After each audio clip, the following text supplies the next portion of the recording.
नमस्कार जय जगन्नाथ शुभ सकाळ। आज हूँ एप्रिल 13 तारिख सोमवार। आसतु आज गुरुत्वपूर्ण खबर देखा। आपण भल पाइबा स्वरूप गोटे गोटे लाइक निश्चय करदे।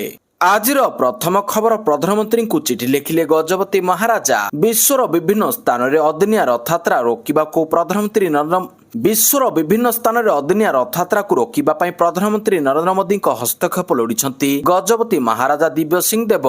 आसंता डिसेम्बर सुधा इस्कन पक्षर विश्वर विभिन्न स्थान में 80टी अदिनिया रथयात्रा अनुष्ठित होगाकू जाउथिबा परिप्रेक्षी गजपति एने प्रधानमंत्री को चिठी लिखि विहित पदक्षेप अवगत कराइछंती। श्रीमंदिर प्रशासन कार्यालय शनिवार गजपति महाराजा अध्यक्षतार ऐक्य स्थापना मंडली गुरुत्वपूर्ण बैठक अनुष्ठित होईछि। एही बैठक में गोटे तिथि रथयात्रा आयोजन पर निष्पत्ति निया जाइछि।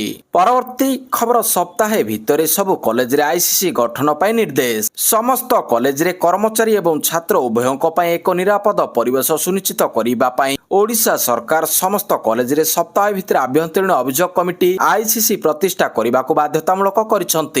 सबु सरकारी बेसरकारी अनुदान प्राप्त कॉलेज अध्यक्षों को एने शिक्षा निर्देशकों चिठी जारी करिसंती। कमिटी गठन न कले 2026-27 वर्ष पई एडमिशन कटकणा लागिबो बोली उक्त चिठी रे उल्लेख करिसंती।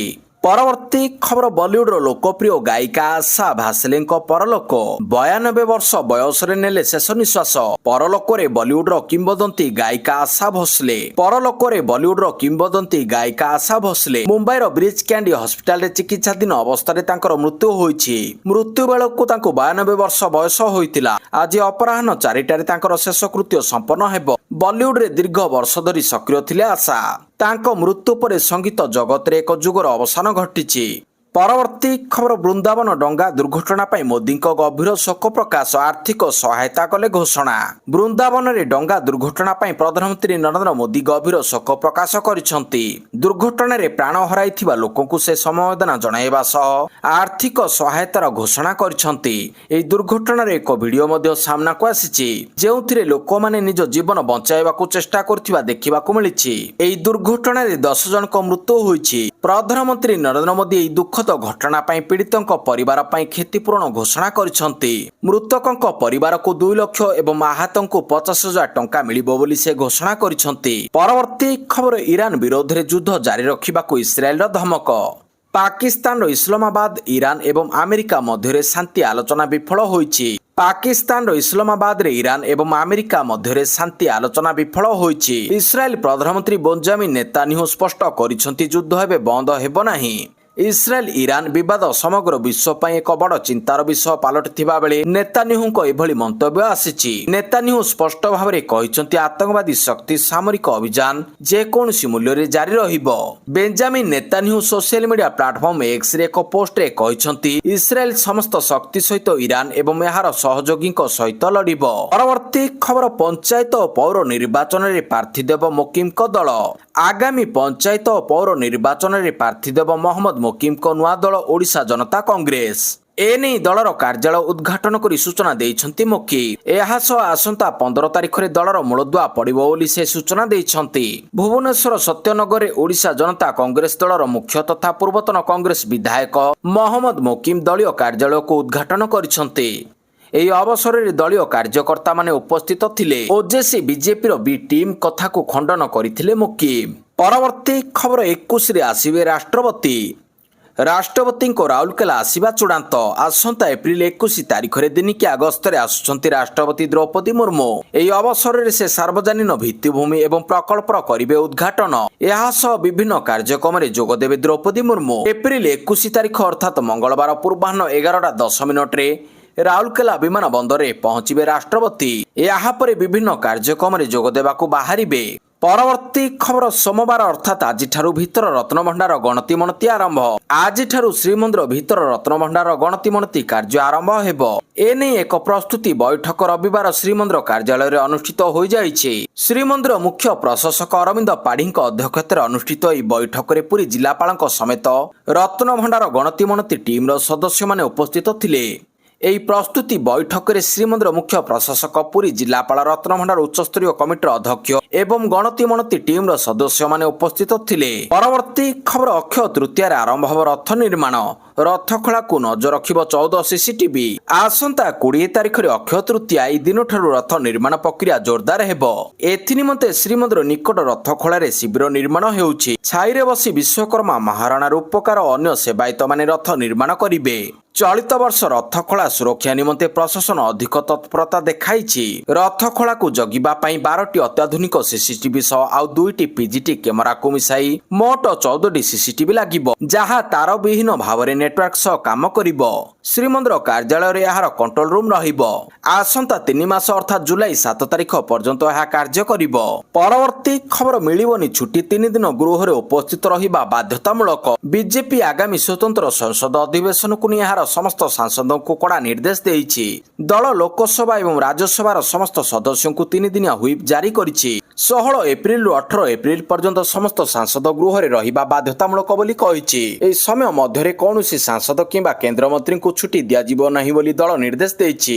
ସମସ୍ତ ସଦସ୍ୟଙ୍କୁ ଗୃହରେ ନିୟମିତ ଉପସ୍ଥିତି ଏବଂ ସଂସଦୀୟ କାର୍ଯ୍ୟରେ ସକ୍ରିୟ ଅଂଶଗ୍ରହଣ ନିଶ୍ଚିତ କରିବାକୁ କୁହାଯାଇଛି। ମହିଳା ସଂରକ୍ଷଣ ସଂଶୋଧନ ବିଲ୍ ଉପରେ ଆଲୋଚନା ପାଇଁ ଏହି ସ୍ୱତନ୍ତ୍ର ସଂସଦ ଅଧିବେଶନ ଡକାଯାଇଛି। ଐତିହାସିକ ବିଲ୍ ଉପରେ ବ୍ୟାପକ ବିତର୍କ ଏବଂ ଆହୁରି ଅଗ୍ରଗତି ପ୍ରକ୍ରିୟାକୁ ତ୍ୱରାନ୍ୱିତ କରିବା ହେଉଛି ସରକାରଙ୍କ ଲକ୍ଷ୍ୟ। ପରବର୍ତ୍ତୀ ଖବର ଦେଶର ଦ୍ୱିତୀୟ ବନ୍ଦେ ଭାରତ ସ୍ଲିପର ଟ୍ରେନ୍ ଘୋଷଣା। ଭାରତୀୟ ରେଳବାଇ ଦୂରଗାମୀ ଯାତ୍ରୀଙ୍କୁ ଏକ ବଡ଼ ଉପହାର ଦେଇଛି। ଦେଶର ଦ୍ୱିତୀୟ ବନ୍ଦେ ଭାରତ ସ୍ଲିପର ଟ୍ରେନ୍ ଆନୁଷ୍ଠାନିକ ଭାବରେ ଘୋଷଣା କରାଯାଇଛି। ଦ୍ୱିତୀୟ ବନ୍ଦେ ଭାରତ ଦିଲ୍ଲୀ ପାଟନା କିମ୍ବା ଦିଲ୍ଲୀ ହାୱଡ଼ା ରୁଟ୍ରେ ଚାଲିବ ବୋଲି କଳ୍ପନା ଜଳ୍ପନା କରାଯାଉଥିଲା। ରେଳମନ୍ତ୍ରୀ ଅଶ୍ୱିନୀ ବୈଷ୍ଣବ ନିଶ୍ଚିତ କରିଛନ୍ତି ଯେ ଦେଶର ଦ୍ୱିତୀୟ ବନ୍ଦେ ଭାରତ ସ୍ଲିପର ଟ୍ରେନ୍ ବେଙ୍ଗାଲୁରୁ ଏବଂ ମୁମ୍ବାଇ ମଧ୍ୟରେ ଚାଲିବ। ବେଙ୍ଗାଲୁରୁ କେନ୍ଦ୍ରୀୟ ସାଂସଦ ପିସି ମୋହନ ରେଳମନ୍ତ୍ରୀଙ୍କ ଚିଠି ସେୟାର କରିବା ସମୟରେ ଏହି ସୂଚନା ଦେଇଛନ୍ତି। ପରବର୍ତ୍ତୀ ଖବର ଦିଲ୍ଲୀରୁ ଡେରାଡୁନ୍ ମାତ୍ର 2.5 ଘଣ୍ଟା। ପ୍ରଧାନମନ୍ତ୍ରୀ ନରେନ୍ଦ୍ର ମୋଦି 14 ଏପ୍ରିଲରେ ବହୁ ପ୍ରତୀକ୍ଷିତ ଦିଲ୍ଲୀ ଡେରାଡୁନ୍ ଏକ୍ସପ୍ରେସ୍ ୱେକୁ ଜନସାଧାରଣଙ୍କ ଉଦ୍ଦେଶ୍ୟରେ ଉତ୍ସର୍ଗ କରିବେ। ପ୍ରାୟ 12,000 କୋଟି ଟଙ୍କା ବ୍ୟୟରେ ନିର୍ମିତ ଏହି ହାଇଟେକ୍ କରିଡର 2ଟି ସହର ମଧ୍ୟରେ ଦୂରତା ହ୍ରାସ କରିବ। ଏହି ଏକ୍ସପ୍ରେସ୍ ୱେର ସବୁଠାରୁ ଗୁରୁତ୍ୱପୂର୍ଣ୍ଣ ବୈଶିଷ୍ଟ୍ୟ ହେଉଛି 12 କିଲୋମିଟର ଲମ୍ବ ଉଚ୍ଚ କରିଡର, ଯାହା ସାହାରନପୁରର ଗଣେଶପୁରରୁ ଆରମ୍ଭ ହୋଇଛି। ଏହା ଏସିଆର ସବୁଠାରୁ ବଡ଼ କରିଡର, ଯାହା ରାଜାଜୀ ଜାତୀୟ ଉଦ୍ୟାନ ଉପରେ ପଡ଼ିଛି। ଏହାକୁ ଏପରି ଭାବରେ ଡିଜାଇନ କରାଯାଇଛି ଯେ ତଳେ ଥିବା ଜଙ୍ଗଲରେ ପଶୁମାନଙ୍କର ଗତିବିଧିରେ କୌଣସି ବାଧା ନ ଉପୁଜେ। ଏହି 210 କିଲୋମିଟର ଏକ୍ସପ୍ରେସ୍ ୱେ ଖୋଲିବା ଦ୍ୱାରା ଡେରାଡୁନ୍ରୁ ଦିଲ୍ଲୀ ଯାତ୍ରା ସମୟ 5ରୁ 6 ଘଣ୍ଟାରୁ ହ୍ରାସ ପାଇ ମାତ୍ର 2.5 ଘଣ୍ଟା ହେବ। ପରବର୍ତ୍ତୀ ଖବର ମିଳିଲା 5 କେଜି ଗ୍ୟାସ୍। ରାଜଧାନୀର ବିଭିନ୍ନ ପେଟ୍ରୋଲ ପମ୍ପରେ ମିଳିଲା 5 କେଜି ଗ୍ୟାସ୍। ଗତ ବୁଧବାର ଖାଦ୍ୟ ଯୋଗାଣ ଓ ଖାଉଟି କଲ୍ୟାଣ ମନ୍ତ୍ରୀ କୃଷ୍ଣଚନ୍ଦ୍ର ପାତ୍ର କରିଥିବା ଘୋଷଣା ମୁତାବକ କୌଣସି ଲୋକ ନିଜର ପରିଚୟ ପତ୍ର ଦେଖାଇ 1573 ଟଙ୍କା ଦେଇ ଏହି ସିଲିଣ୍ଡର ନେଇପାରିବେ। ବର୍ତ୍ତମାନ ଇଣ୍ଡିଆନ ଅଏଲର ସମସ୍ତ ପେଟ୍ରୋଲ ପମ୍ପରେ ଏହା ଉପଲବ୍ଧ ଅଛି। ସହରରେ ରହୁଥିବା ଛାତ୍ରଛାତ୍ରୀ ଓ ଶ୍ରମିକଙ୍କ ପାଇଁ ଏହା ବେଶ ସହାୟକ ହେବ। ଏଥିସହ 593 ଟଙ୍କା ଦେଇ ପୁନର୍ବାର ରିଫିଲ୍ କରାଇ ପାରିବେ। ତେବେ ସିଲିଣ୍ଡର ନ ମିଳିବା କାରଣରୁ ଛାତ୍ରଛାତ୍ରୀ ହଷ୍ଟେଲ ଛାଡୁଥିବା ବେଳେ ଶ୍ରମିକମାନେ ରାଜଧାନୀ ଛାଡି ପଶ୍ଚିମବଙ୍ଗକୁ ଫେରି ଯାଇଥିଲେ। ଏବେ ଏହି ସିଲିଣ୍ଡର ମିଳିବା ଯୋଗୁଁ ସେମାନେ ଉପକୃତ ହୋଇପାରିବେ। ପରବର୍ତ୍ତୀ ଖବର ମୋନାଲିସାଙ୍କ ମାମଲାରେ ମଧ୍ୟପ୍ରଦେଶ ସରକାରଙ୍କ ବଡ଼ ଆକ୍ସନ। ନକଲି ଜନ୍ମ ପ୍ରମାଣପତ୍ର ଜାରି କରିଥିବା ସିଏମ୍ଙ୍କୁ ଟ୍ରାନ୍ସଫର। ମହାକୁମ୍ଭର ଭାଇରାଲ ଗାର୍ଲ ମୋନାଲିସାଙ୍କୁ ନେଇ ବିବାଦ ବହୁତ ବଢିଯାଇଛି। କେରଳର ଫରମାନ ନାମକ ଜଣେ ମୁସଲିମ ଯୁବକଙ୍କୁ ବିବାହ କରୁଥିବା ମୋନାଲିସା ଜଣେ ନାବାଳିକା ବୋଲି ଜଣାପଡ଼ିଛି। ମହେଶ୍ୱର ପୌର ପରିଷଦର ମୁଖ୍ୟ ପୌର ଅଧିକାରୀ ସିଏମ୍, ଯିଏ ତାଙ୍କର ଜାଲ ଜନ୍ମ ପ୍ରମାଣପତ୍ର ପ୍ରଦାନ କରିଥିଲେ, ତାଙ୍କୁ ଏବେ ଟ୍ରାନ୍ସଫର କରାଯାଇଛି। ସିଏମ୍ ପ୍ରିୟାଙ୍କ ପାଣ୍ଡ୍ୟାଙ୍କୁ ବର୍ତ୍ତମାନ ଧାର ଜିଲ୍ଲାର ଧାମନଦ ପୌର ପରିଷଦକୁ ବଦଳି କରାଯାଇଛି। ପରବର୍ତ୍ତୀ ଖବର ଆମେରିକା ଇରାନ ଆଲୋଚନା ବିଫଳ। ଇରାନ ମାନିଲାନି ଆମେରିକାର ସର୍ତ୍ତ। ମଧ୍ୟପ୍ରାଚ୍ୟ ଶାନ୍ତି ଆଲୋଚନାରେ ବାହାରିଲାନି ନିଷ୍କର୍ଷ। ଆଲୋଚନା ବିଫଳ ହେବାରୁ ଆମେରିକା ଫେରିଗଲେ ଆମେରିକା ଉପରାଷ୍ଟ୍ରପତି ଜେଡି ଭାନ୍ସ। ଫେରିଯିବା ସହ କହିଛନ୍ତି ଯେ ଆଲୋଚନାରେ ସହମତି ପ୍ରକାଶ କରୁନି ଇରାନ। ଇସଲାମାବାଦରେ 21 ଘଣ୍ଟା ଧରି ଚାଲିଥିଲା କଥାବାର୍ତ୍ତା। ଆମେରିକା ଓ ଇରାନ ଏକ ଚୁକ୍ତିରେ ପହଞ୍ଚିବାରେ ବିଫଳ ହୋଇଛନ୍ତି। ଆମେରିକା କହିଛି ଯେ 21 ଘଣ୍ଟାର ଆଲୋଚନାରେ ବହୁ ଗୁରୁତ୍ୱପୂର୍ଣ୍ଣ ପ୍ରସଙ୍ଗ ସ୍ଥାନ ପାଇଥିଲା, କିନ୍ତୁ ଆମେରିକାର ସର୍ତ୍ତକୁ ଗ୍ରହଣ କରିବାକୁ ମନା କରିଦେଇଥିଲା ଇରାନ। ଅନ୍ୟପଟେ ଇରାନ ଆମେରିକାର ଅଭିଯୋଗକୁ ଖଣ୍ଡ କରିଛି। ଇରାନର ବୈଦେଶିକ ମନ୍ତ୍ରଣାଳୟର ମୁଖପାତ୍ର ଇସ୍ମାଇଲ ବକାଇ କହିଛନ୍ତି ଯେ ଆଲୋଚନାରେ କୌଣସି ବୁଝାମଣା ହୋଇନାହିଁ। ପରବର୍ତ୍ତୀ ଖବର ଜୁଲାଇ 3ରୁ ଆରମ୍ଭ ହେବ ଅମରନାଥ ଯାତ୍ରା ପଞ୍ଜୀକରଣ ଆରମ୍ଭ। ଚଳିତ ବର୍ଷ ଅମରନାଥ ଯାତ୍ରା ଜୁଲାଇ 3ରୁ ଆରମ୍ଭ ହେବ। ଜମ୍ମୁ ଏବଂ କାଶ୍ମୀରର ଲେଫ୍ଟନାଣ୍ଟ ଗଭର୍ଣ୍ଣର ମନୋଜ ସିହ୍ନା ରବିବାର ଘୋଷଣା କରିଛନ୍ତି ଯେ ଅମରନାଥ ଯାତ୍ରା ଜୁଲାଇ 3ରେ ଆରମ୍ଭ ହେବ। ସେ କହିଛନ୍ତି ଯେ ଏହି ଯାତ୍ରା ଜୁଲାଇ 3ରେ ଆରମ୍ଭ ହେବ ଏବଂ 57 ଦିନ ପରେ ଅଗଷ୍ଟ 28ରେ ଶେଷ ହେବ। ମନୋଜ ସିହ୍ନାଙ୍କ ଅଧ୍ୟକ୍ଷତାରେ ଅନୁଷ୍ଠିତ ଶ୍ରୀ ଅମରନାଥଜୀ ମନ୍ଦିର ବୋର୍ଡ ବୈଠକରେ ତୀର୍ଥଯାତ୍ରାର ତାରିଖ ସ୍ଥିର କରାଯାଇଛି। ସେ କହିଛନ୍ତି ଯେ ତୀର୍ଥଯାତ୍ରା ପାଇଁ ପଞ୍ଜୀକରଣ ବାଧ୍ୟତାମୂଳକ ହେବ ଏବଂ ଏହା ଏପ୍ରିଲ 15ରୁ ଆରମ୍ଭ ହେବ। ତୀର୍ଥଯାତ୍ରୀଙ୍କ ପାଇଁ ସର୍ବନିମ୍ନ ବୟସ 13 ବର୍ଷ ଏବଂ ସର୍ବାଧିକ ବୟସ 70 ବର୍ଷ। ପରବର୍ତ୍ତୀ ଖବର ଶେଷରେ ଲଦାଖ ଲୋକଙ୍କୁ ମିଳିଲା ପରିଚୟ 7 ବର୍ଷର ଦାବି ହେଲା ପୂରଣ, ବଦଳିଲା ଆଧାର କାର୍ଡ। ଜମ୍ମୁ କାଶ୍ମୀରରୁ ପୃଥକ ହୋଇ କେନ୍ଦ୍ରଶାସିତ ପ୍ରଦେଶ ହେବାର ପାଖାପାଖି 7 ବର୍ଷ ପରେ ଲଦାଖ ନାଗରିକଙ୍କ ଏକ ପୁରୁଣା ତଥା ବଡ଼ ଦାବି ପୂରଣ ହୋଇଛି। ଏବେ ଲଦାଖ ଲୋକଙ୍କ ଆଧାର କାର୍ଡରେ ରାଜନାମ ଥିବା ସ୍ଥାନରେ ଜମ୍ମୁ କାଶ୍ମୀର ବଦଳି ଲଦାଖ ଲେଖାଯିବ। ଏହି ପରିବର୍ତ୍ତନ ପ୍ରଶାସନିକ ଓ ଭାବାତ୍ମକ ଉଭୟ ଦୃଷ୍ଟିରୁ ଲଦାଖ ନିମନ୍ତେ ଏକ ଐତିହାସିକ ଉପଲବ୍ଧି ବୋଲି ମନେ କରାଯାଉଛି। ଅଗଷ୍ଟ 2019ରେ ଜମ୍ମୁ କାଶ୍ମୀର ପୁନର୍ଗଠନ କାଳରେ ଲଦାଖକୁ ଏକ ଅଲଗା କେନ୍ଦ୍ରଶାସିତ ପ୍ରଦେଶ କରାଯାଇଥିଲା। ସେବେଠାରୁ ରାଜ୍ୟର ଲୋକେ ସରକାରୀ କାଗଜ ପତ୍ରରେ ନିଜର ପରିଚୟ ପାଇଁ ସଂଘର୍ଷ କରି ଆସୁଥିଲେ।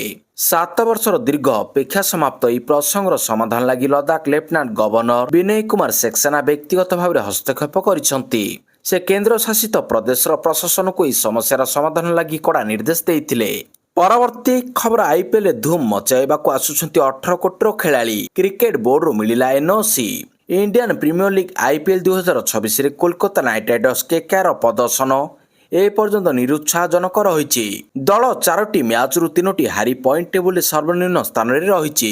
ବର୍ଷା କାରଣରୁ ଗୋଟିଏ ମ୍ୟାଚ ବାତିଲ ହେବାରୁ ଦଳକୁ ଗୋଟିଏ ଅଙ୍କ ମିଳିଛି। ଏହା ମଧ୍ୟରେ କେକେଆର ପାଇଁ ଆସିଛି ବଡ଼ ଖୁସି ଖବର। କେକେଆର ମାଲିଙ୍ଗା ଦଳରେ ସାମିଲ ହେବାକୁ ଯାଉଛନ୍ତି। ଏହି ମାଲିଙ୍ଗା ଆଉ କେହି ନୁହନ୍ତି ବରଂ ଶ୍ରୀଲଙ୍କାର ପୂର୍ବତନ ଦ୍ରୁତ ବୋଲର ଲସିତ ମାଲିଙ୍ଗାଙ୍କ ପରି ବୋଲିଂ କରୁଥିବା ମଥିସା ପାଥିରାଣା।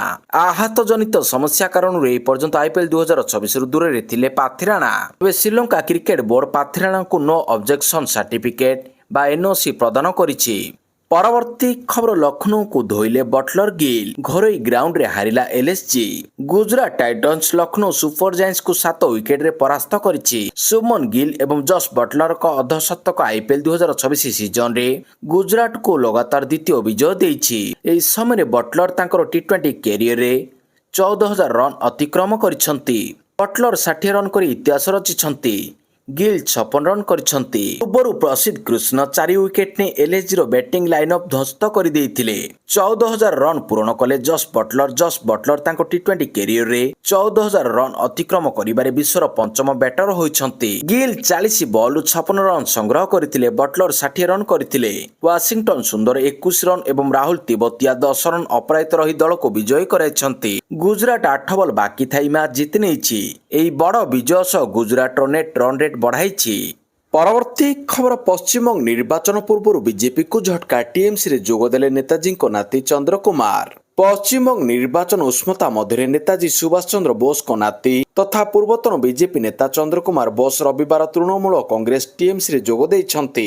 କୋଲକାତା ତୃଣମୂଳ ଭବନରେ ରାଜ୍ୟ ଶିକ୍ଷାମନ୍ତ୍ରୀ ବ୍ରାତ୍ୟା ବସୁ ଓ ସାଂସଦ କୀର୍ତ୍ତି ଆଜାଦଙ୍କ ଉପସ୍ଥିତିରେ ସେ ପାର୍ଟିର ପତାକା ଧରିଛନ୍ତି। 2016 ବିଧାନସଭା ନିର୍ବାଚନରେ ବିଜେପି ଟିକେଟରେ ଚନ୍ଦ୍ର କୁମାର ମୁଖ୍ୟମନ୍ତ୍ରୀ ତଥା ଟିଏମସି ସୁପ୍ରିମୋ ମମତା ବାନାର୍ଜୀଙ୍କ ବିପକ୍ଷରେ ଭବାନୀପୁର ବିଧାନସଭା ନିର୍ବାଚନ ମଣ୍ଡଳୀରୁ ପ୍ରାର୍ଥୀ ହୋଇଥିଲେ। ତେବେ ଟିଏମସିରେ ଯୋଗଦେବା ଅବସରରେ ବିଜେପି ନେତାଜୀ ଓ ସମ୍ବିଧାନ ବିରୋଧୀ ବୋଲି ଚନ୍ଦ୍ର କୁମାର କହିଛନ୍ତି।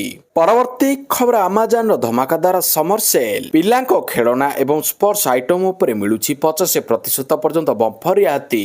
ଗ୍ରୀଷ୍ମ ଛୁଟି ଆସିଗଲାଣି। ପିଲାଙ୍କ ଖୁସି ଏବଂ ଖେଳକୁଦକୁ ଆହୁରି ମଜାଦାର କରିବା ପାଇଁ ଲୋକପ୍ରିୟ e commerce platform Amazon India ଆଣିଦେଇଛି ଏକ ସ୍ୱତନ୍ତ୍ର ଉପହାର।